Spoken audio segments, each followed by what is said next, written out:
At Providence Forum, an outreach founded by Dr. Peter Lubeck, which he gave to D. James Kennedy Ministries, we are working hard to remind America of our nation's founding principles.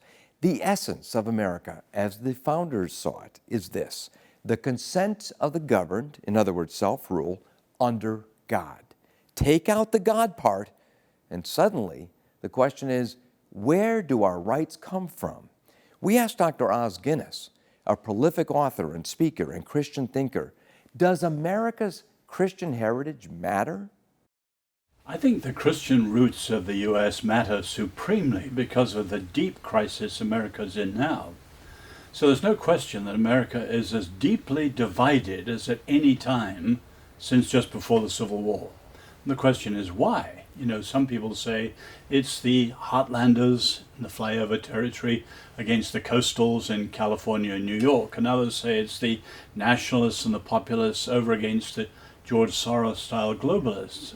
But my argument would be the deepest division is between those who understand the Republic and, above all, freedom in the light of the American Revolution, which was largely, but sadly not consistently, biblical because of the Reformation, and those who understand American freedom in the light of the French Enlightenment and the French Revolution.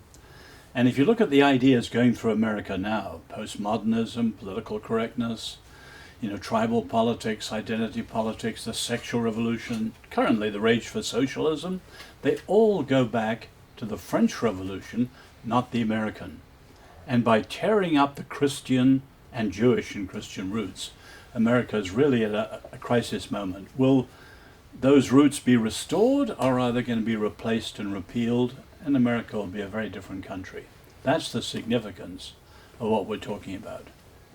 Because if you think, democracy has zero social content, zero. Whereas republicanism, which is the development of covenantalism, is rich, and at its heart is relationships. And you can see that's America's problem today. It's the relational core of America, the Republic, that's completely broken down with the loneliness, the meaninglessness, the suicides, the broken families, you name it. So there's a crisis of relationships, which should be at the heart of covenantalism and therefore constitutionalism. The simple fact is that if you reject the biblical view, Genesis 1, people are made according to the image and likeness of God, that's been described as the Magna Carta of humanity.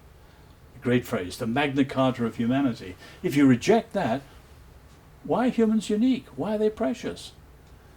And you can see that's another of the issues that comes directly from the scriptures: freedom, covenantalism, human dignity. And if we cut the roots, we are a cut flower civilization. And flowers in a vase can be beautiful for a few days, a week maybe. They die, unlike flowers in the ground. And you can see that many of the distinctive features of the Western world are dying.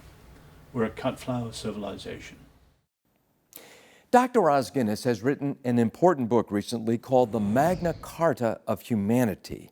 You will recall that in the year 1215 in England, King John was reluctantly compelled by his nobles to sign the original Magna Carta. The full modern English name of the Magna Carta is the Great Charter of Freedoms. But what is Dr. Guinness talking about in his phrase, the Magna Carta of Humanity?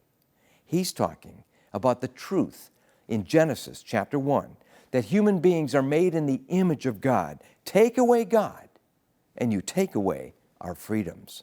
That's why the battle over faith in the public square today is so critical.